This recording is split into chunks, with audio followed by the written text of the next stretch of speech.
Y ya recibimos al primer invitado de la tarde, me refiero al profesor doctor Enrique Benito. Él es médico oncólogo, es coordinador, director del Universitario de Espiritualidad Clínica, tiene más de 30 años de experiencia en cuidados paliativos, además es miembro de honor de la Sociedad Española de Cuidados Paliativos. Gracias por acompañarnos, un gusto recibirte. Gracias por invitarme. Ya le tenés un cariño especial a Uruguay, ¿no? Sí, es la tercera vez que estoy aquí y me siento como en casa, porque además tengo amigos tan cercanos que son como mi familia casi. Sin duda. Bueno, obviamente que en lo que es el mercado local, Henry se hizo muy conocido a través de la película Hay una puerta ahí, en donde él es coprotagonista junto con Fernando Sureda, y donde nos deja un montón de enseñanzas de vida que ya iremos ahondando. A partir, bueno, de ese vínculo es que nace medio en broma esta posibilidad de hacer una película y terminan, que me parece que es lo más destacado, forjando una gran amistad, ¿verdad?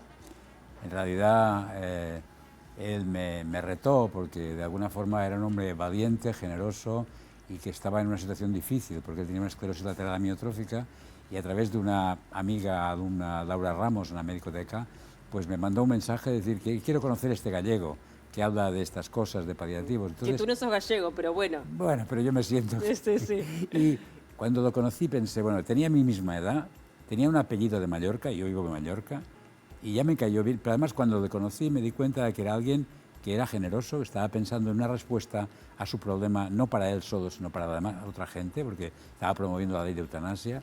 Y bueno, y ahí empezamos una amistad y en un momento dado yo le pedí permiso para grabar nuestras conversaciones, porque tengo alumnos, doy clases, hago cursos. Y me dijo, no, lo que vamos a hacer es una serie de Netflix. Y le diría a Martínez Scorsese que la dirija a él, porque Fernando era un hombre muy...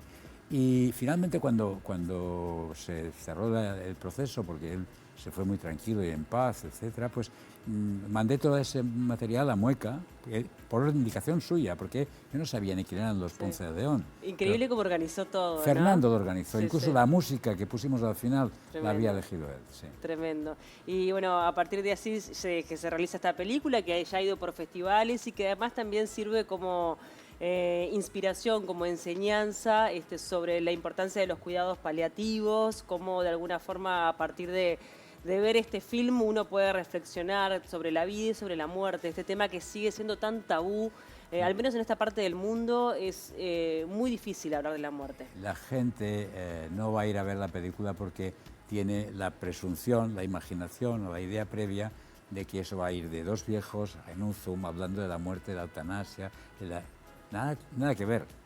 Es curioso, que hablábamos anoche con Facundo Ponce de León, que cuando la gente va a ver, pasa por encima de este miedo o esa prevención y va a verla, vuelve con alguien de su familia para enseñarle lo que ha aprendido, porque es una historia de amor, de amistad y de vida. Sin duda. Enrique, tú sos médico, sos oncólogo y Sí. en un momento empezaste como a especializarte en los cuidados paliativos, Sí. acompañar a las personas en la instancia final de su vida, aunque hoy por hoy cuidado paliativo no es sinónimo de muerte, hay mucha gente que recibe cuidados paliativos y que puede continuar con su vida por muchos años. ¿Por qué decidiste dar ese giro en tu carrera? La muerte no existe, ¿eh? O sea, paliativos acompaña el proceso de morir. Y cuando acompañas te descubres que la muerte es un proceso igual que el nacer. Hay un murimiento como hay un nacimiento. O sea, no quitemos hierro porque está planteado esa actitud desde el miedo a la muerte. Sí. En paliativos aprendemos que la muerte no existe, que es un traspaso elegante y bien organizado. Yo decidí cambiar por coherencia conmigo mismo, porque a mis 10 años yo acompañé a alguien que murió, que era muy importante para mí, que murió con una forma muy dolorosa, que era mi abuelo, y entonces me prometí que no había derecho a que la gente muriera mal, que había que hacer algo para eso. Y bueno, cuando a los 43, como oncólogo, había triunfado porque publicaba en Estados Unidos, tenía un currículum importante, etc., me di cuenta, y no era feliz, estaba triste por dentro. Tuve una crisis existencial, fui al psiquiatra con una depresión, invernal, lo que quieras llamarle, y entonces me planteé, ¿por qué me pasa esto? Y descubrí que yo me había prometido ayudar a la gente a morir, no a poner quimioterapia ni tratar tumores. Y cuando dije esto es lo que he venido a hacer, desde entonces soy feliz. Y ahí es lo que me he dedicado estos últimos casi 30 años a estructurar un poco el conocimiento desde la posición académica, humanista, profesional y no confesional, porque no tiene nada que ver con religión, demostrar cómo se puede hacer ese proceso de acompañamiento desde una posición, lo que llamamos acompañamiento espiritual en el proceso de morir. Y eso es un poco... Fernando me ayudó, porque es uno de los mejores pacientes que yo he tenido, yo he aprendido mucho con él, a visibilizar eso, de manera que, como decías antes, en España, por ejemplo, ahora hay una plataforma que está anunciando, promoviendo una ley de cuidados paliativos que en España no tenemos y ustedes sí, y emplean la película como argumento de qué estamos hablando. Claro. ¿No? Se ve claramente cómo, y me imagino que te debe haber pasado con muchos pacientes, se van quitando las corazas, ¿no? Sí. Uno va mostrando su ser más auténtico, empieza a aparecer la vulnerabilidad, ¿no? A sacarse todas las caretas que todos tenemos, que los utilizamos para sobrevivir en este mundo. Sí. Así que me imagino que todo este proceso también te habrá enseñado mucho de la esencia humana. En general, los maestros han sido siempre mis pacientes, ¿no? Fernando es uno de ellos, ¿no? Pero eso que acabas de decir es muy cierto. O sea, cuando tú te quitas la coraza del personaje que representas y muestras tu vulnerabilidad, que eso solamente lo haces en la intimidad con alguien que te sientes muy seguro, cuando haces eso, descubres que la vulnerabilidad es el último velo que te permite llegar a la trascendencia, a un nivel y a una conexión profunda donde tú te encuentras en paz, con serenidad. O sea, entonces Fernando, un momento dado, me pone en la situación, no él, sino la situación, yo me doy cuenta que pierdo los papeles, no sé cómo ayudarle. Y me hundo y me pongo a llorar, y se ve en la película. Digo, no sé más, no sé qué hacer más, me siento impotente. Entonces él se conecta conmigo y me dice, somos dos impotentes, pero no me voy a morir hasta que vengas a Uruguay. Entonces salimos juntos del fondo del pozo cuando nos conectamos con nuestra propia humanidad. Y eso es algo muy interesante. Sin duda. También en este proceso y en esta amistad que fueron forjando, en este ida y vuelta, hay momentos muy fuertes en la película. Yo recuerdo uno en donde tú le decís, bueno, si no querés estar más, yo te voy a indicar cómo tenés que hacerlo. Y le diste una serie de instrucciones como para que él tome las riendas y decida. Lo pusiste exactamente entre la espada y la pared, en el lugar donde... Es decir, la vida es tuya. O sea, yo desde el respeto te acompaño, pero tienes que tomar todas las decisiones. Claro. Totalmente. Eso es acompañar. O sea, acompañar no es empujar ni retener, es estar a tu lado. O sea, puede que llegue un momento que yo no sé qué hacer, pero estoy contigo y no te dejo. Y eso nos mantiene unidos y es una fortaleza impresionante para el que está pasando por ese proceso. Además de la película, también tenés un libro. Sí, lo voy a presentar el lunes en el Centro de Cultura de España, me parece en la Ciudad Vieja. La historia es un poco historias de pacientes que he acompañado, sale también la historia de Fernando, y se llama El niño que se enfadó con la muerte. Se publicó el año pasado. Los derechos de autor son para la Sociedad Española de Cuidados Paliativos, porque yo ya soy rico, no necesito y no tengo conflicto de intereses para recomendarlo. Está yendo muy bien y lo vamos a presentar, y va a haber un coloquio también con Facundo Ponce de León y otras personas. En la Fundación Astur nos invita en el Centro de Cultura de España. Lo del niño tiene que ver con eso, con esa vulnerabilidad, con que todos en ese periodo volvemos a ser un poco niños. En realidad, cuando me planteé escribir algo para enseñar, quitar el miedo a la gente, que descubran que si tienes a alguien que está sufriendo en un proceso así, no huyas. Intenta poner tu miedo entre paréntesis, acércate a cuidar y acompañar, porque hay una lección que vas a aprender ahí que no tiene precio. Pero para eso tienes que... Entonces, voy a contar historias para enseñar a la gente que eso está bien organizado. Pero antes de contar las historias, voy a decir un poco quién es este personaje, de dónde ha salido este señor. Y cuento mi historia personal. En la primera parte del libro es mi infancia, eso que te he contado, donde yo decido que voy a cuidar el proceso de morir. Y el niño que se enfadó con la muerte es este niño que ves aquí, ahora disfrazado de viejo profesor, que sigue siendo un niño, porque... Somos todos los que hemos sido, una cosa así. Bueno, hay gente que se queda en la etapa, porque según Nietzsche hay una serie de diferentes etapas de la evolución del espíritu humano, ¿no? Y la primera etapa eres un camello que va cargado por el desierto intentando llevar toda la... entonces llega un momento que te conviertes en un león, que eres... Y finalmente la última etapa es el niño. Jesús dijo, si quieres entrar al reino de los cielos tienes que convertir en un niño. Bien. El reino de los cielos no es un sitio donde vas cuando te mueres, es un estado de conciencia, de gracia, de plenitud, de gozo y de estar bien, ¿no? Y para eso hay que ser un niño, ser capaz de venir aquí sin papeles y decir lo que te dé la gana. Totalmente. Cuando uno piensa, por ejemplo, en el tema de la espiritualidad, siempre se ata mucho a las religiones, pero no tiene que ir siempre por ese lado. Eso está en la mente de la gente, ¿no? Claro, esas son las normas sociales de repente, ¿no? Sí. Nosotros tenemos, hace 20 años, la Sociedad Española de Cuidados Paliativos, nos planteamos Porque claro, a cuidados paliativos no es solamente el control de síntomas y el dolor, es el acompañamiento en el proceso y a extender el sufrimiento. El sufrimiento es algo muy importante que no está en los libros de medicina y no nos han enseñado, porque el dolor se va con morfina o con calmantes, pero el sufrimiento es existencial. ¿Cómo se entiende, atiende y se acompaña? Para construir eso hemos tenido que intentar descubrir una antropología, una forma de entender a la persona que no está en los libros de medicina, porque de forma indirecta, aunque no sea explícita, se supone que nosotros somos un cuerpo, que la enfermedad es algo que es una alteración que hay que arreglar y resolver. Y los médicos nos enseñan a arreglar problemas del cuerpo. Pero nosotros no somos un cuerpo, somos una persona, tenemos una historia, tenemos nuestras emociones y somos frágiles, vulnerables, además somos dignos y estamos conectados. Entonces, el acompañar, enseñar el proceso de cómo cuidar ese proceso implica reconocer nuestra sacralidad, nuestra dimensión trascendente. Espiritualidad, de la forma más rápida de definirlo, es humanidad en plenitud. Es nuestra naturaleza esencial, lo que somos. Tu cuerpo, mi cuerpo, tiene fecha de caducidad. Tu nombre, mi nombre, es algo temporal. Tu género, mi género, es algo que interpretamos temporalmente. Pero lo que tú y yo somos nunca ha estado amenazado y no tiene fin. Y cuando descubres eso, vives de otra manera. Cuando hablas del tema médico, también me parece importante poder traerlo, ¿no? El tema de robustecer los cuidados paliativos en nuestro país. Como bien decías, allí hay un debe que tenemos en la sociedad y hay también vinculado con la voluntad política. Y también una necesidad de ir cambiando o volviendo a lo que era antes la mirada médica, ¿no? Que es bastante más global de lo que últimamente está haciendo. Quiero decir que conozco bastante Latinoamérica, y España y Europa. Uruguay es probablemente de los países donde tiene un mayor desarrollo en cantidad, en cobertura, porque llevan años trabajando muy bien desde el Ministerio en crear equipos. Lo que pasa que quizá el interior queda un tanto relegado a veces. La cobertura es el número de personas que tienen acceso a cuidados paliativos, que en Uruguay debe estar cerca del 70%. 70, sí. Y es muchísimo comparado con otros países.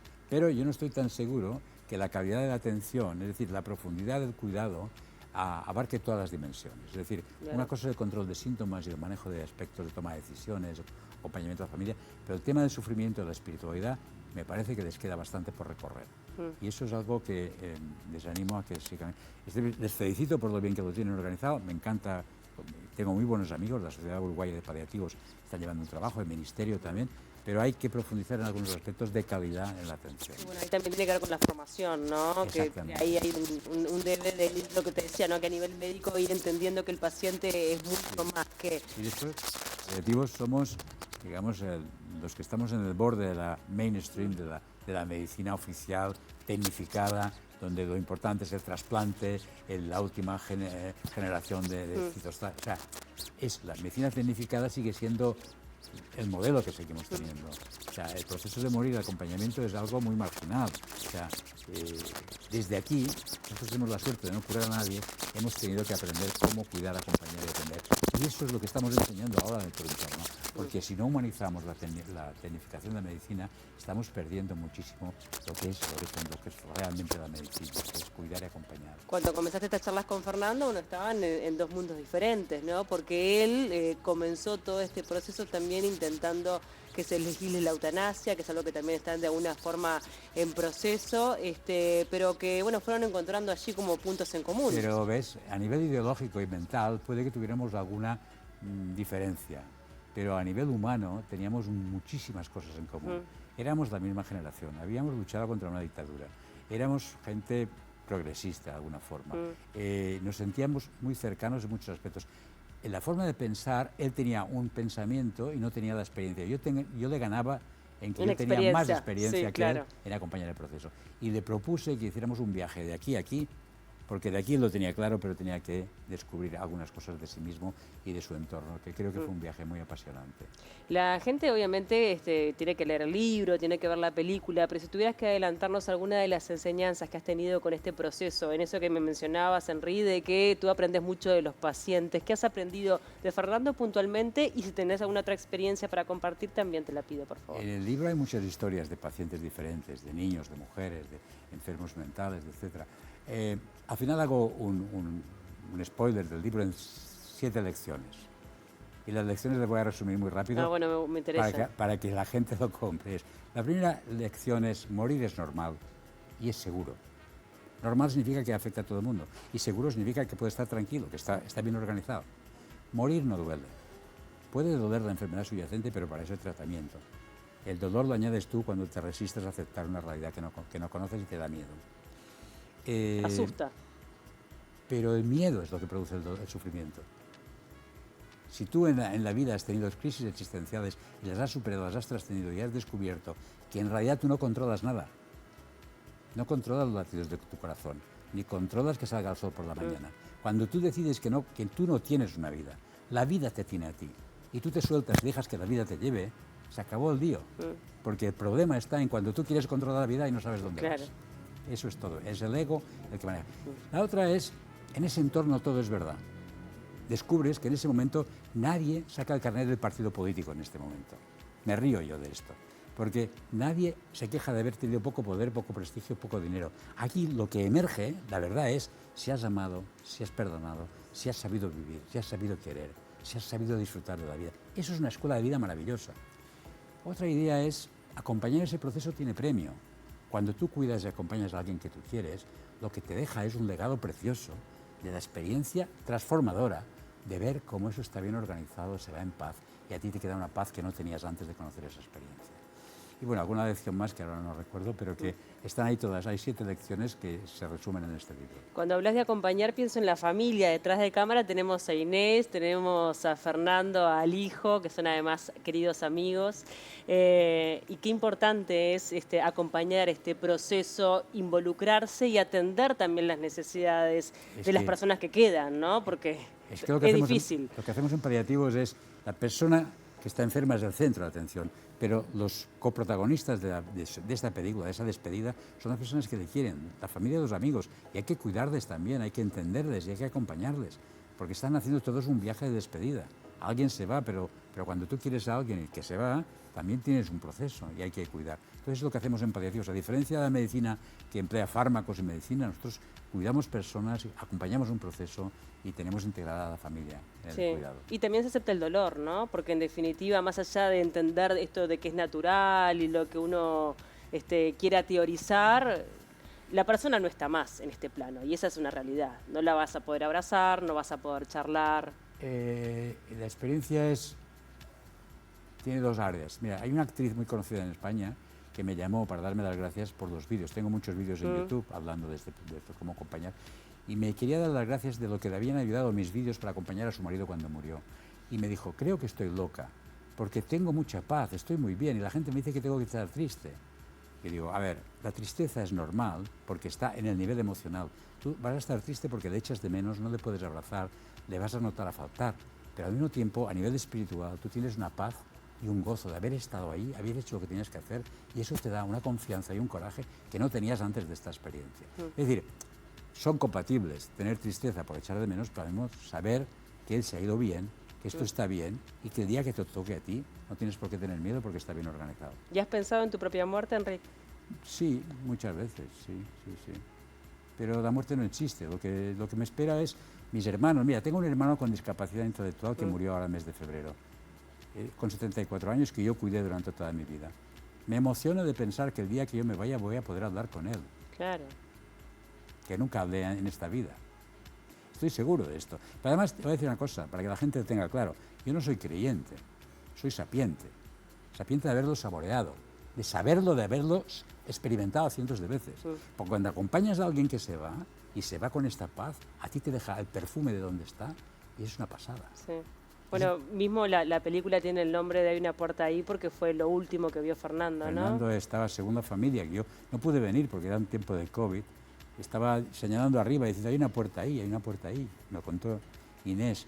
Y bueno, es un símbolo que luego los de Mueca emplearon como una buena imagen de lo que queríamos decir. Es tremendo. Bueno, tienen funciones especiales, también hay charlas para toda la gente que quiera participar. Hay que decir que el sábado hemos tenido que abrir una nueva sesión, porque bien. El jueves y viernes se llenaron las entradas. Va, jueves 31 y viernes 1 de agosto. Y está lleno. Ya está lleno.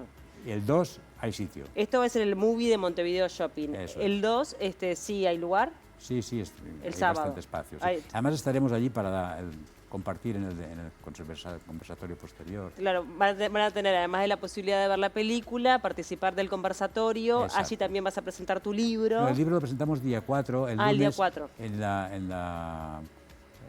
el Centro de Cultura de España, Bien. en la Ciudad Vieja. Para toda la gente también que pueda participar. ¿Y el libro se adquiere con facilidad aquí en Uruguay? Sí, sí, van a haber un montón de libros que voy a firmar. Allí. Y si no, en las librerías, digo, porque es como esto llega a todo el país, Sí, en las sí, librerías sí, por lo sí. general. También en Amazon, en todas las plataformas, está por ahí, sí. Bien.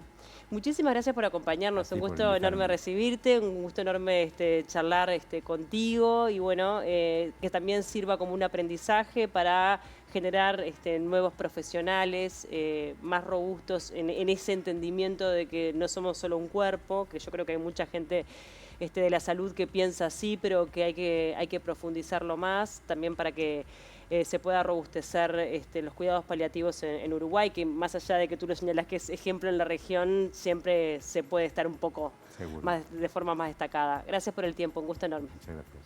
Hacemos una tanda y enseguida venimos.